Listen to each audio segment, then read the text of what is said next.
Hello students, I'm Dr. Meenakshi Maur, Assistant Professor, Zoology, Sri Samvlaji Government College, Mandfia, Chittorgarh. Today I'm going to discuss cell organelle, nucleus and nucleolus. Nucleus was first described by Robert Brown in 1831 AD in orchid cells. The nucleus is also called as the director of the cell, and it is the most important part of the cell. It directs and controls all the cellular functions. Nucleus is a membrane-bound structure which contains the cell's hereditary information and controls the cell growth and reproduction. It is command center of the eukaryotic cell. A true nucleus, that is with definite nuclear membrane and linear chromosome, is present in all the eukaryotes except mature and mammalian RBCs and in plant sieve tube cells of phloem. The nucleus is generally centric but is peripheral in some fat cells like adipocytes, and sometimes they are basal in the columnar and the gland cells. It is the largest organelle of the eukaryotic cell. It accounts for around 10% of its volume, and it comprises of the genome, and through gene expression it coordinates the activities of the cell. The shape of the nucleus is mostly round, but it may be oval, disc shaped. It depends on the type of cell. Uh, like germ cells. In germ cells, they are generally spherical, oval shaped in columnar cells of intestine, discoidal in the flat cells of endothelium, kidney shaped, example, it's a meganucleus of paramecium, horseshoe shaped in verticilla, meganucleus of verticilla. It is bilobed in acidophils, WBC types. So they depends on a type of cell. But in general, the shape of nucleus depends upon the shape of cell. Its size also varies widely, and it depends upon nucleocytoplasmic index. It is directly proportional to the number of chromosomes. And uh, mostly the cells are monokaryotic, means they have only one cell, but they may also be anucleate, that is without no nucleus, with no nucleus, that is RBCs of mammalians, and binucleate in paramecium, and multinucleate in a voluntary muscle fibers. So it also depends upon the cells.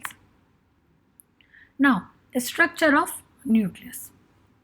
The nucleus comprises of nuclear envelope, nuclear pores, nuclear lamina, chromatin. So this is a nuclear envelope. These pores are nuclear pores, and here it is a nuclear lamina, and in between there is a chromatin. Chromatin is of two types, heterochromatin and the euchromatin. In this structure, I will explain. First, nuclear envelope. The nucleus is completely surrounded by the nuclear envelope. It is double membrane. This nuclear membrane separates the nucleus from the cytoplasm. It consists of both an inner and outer membrane. This is the inner membrane and this is the outer membrane.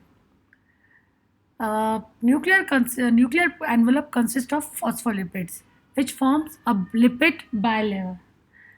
It helps to maintain the shape of the nucleus and assist in the regulating the flow of molecules into and out of the nucleus through nuclear pores. So these are the nuclear pores. Here you can see nuclear pores. These are the perforation on nuclear envelope. These pores are around 100 nanometer wide in the true diameter. However, due to the presence of central regulatory protein, the true size of the gap is around 9 nanometer. So, what is the function of nuclear pores? Actually, it selectively separates the contents of the nucleus from that of the cytoplasm. Then, nuclear lamina. This is the nuclear lamina here. It provides mechanical support to the nucleus. Actually, this is a protein mesh which is more organized on the internal surface of the nucleus than on the cytoplasmic surface. Now, chromatin.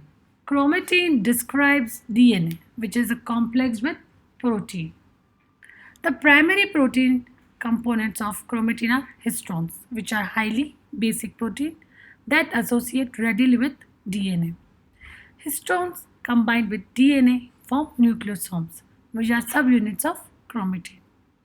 Specifically, a nucleosome describes a segment of DNA associated with 8 histone proteins. Chromatin can exist as either euchromatin and the heterochromatin. Euchromatin is a form of chromatin present during gene expression and it has a characteristic beads on a string appearance. It is activated by acetylation. In contrast, heterochromatin is the inactive form and it's densely packed. On electron microscopy, euchromatin stains lighter than heterochromatin, which reflects their relative densities. So in nucleus, you can see there is a nucleolus. So first I describe nuclear envelope, outer nuclear membrane and inner nuclear membrane forms nuclear envelope. Then these are the nuclear pores. Then this is a heterochromatin and this is a chromatin. Here chromosome you can see and this is a nucleolus. So nucleolus was first observed by Fontana in 1781 AD in the cells of eel.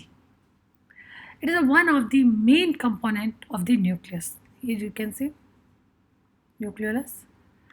The chain of RNA and DNA along with other components form the structure component.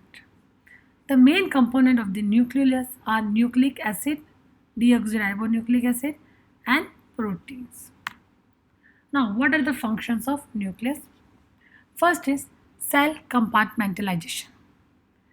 The presence of selectively permeable nuclear envelope, it separates the content of the nucleus from that of cytoplasm. So it regulates nucleocytoplasmic interaction.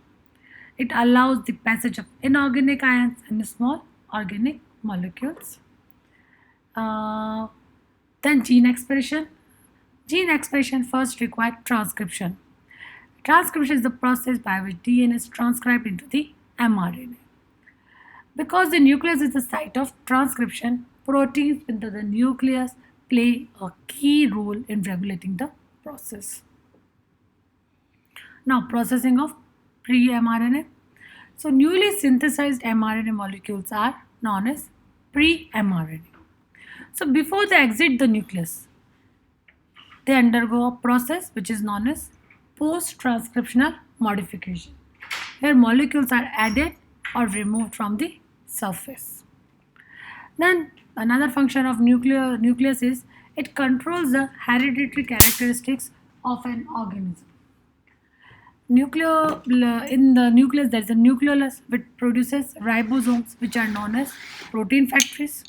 So it is also responsible for protein synthesis, cell division, growth and differentiation. Then one more function of nucleus is that by blabbing, nuclear membrane forms annulated lamella, which form cisternae of endoplasmic reticulum. Nucleus also maintains, nuclear envelope, which maintains the shape of nucleus. It also helps in pinocytosis and phagocytosis of large-sized molecules. So these all are the functions of nucleus. Now, structure and function of nucleolus. As I told you before, nucleolus was first observed by Fontana in the skin cells of an eel. And the term nucleolus was coined by Baumann in 1840 AD. But its light microscopic structure was given by Wagner in 1840 AD. Nucleolus is generally associated with nuclear organizer region, that is NOR of the nuclear chromosome.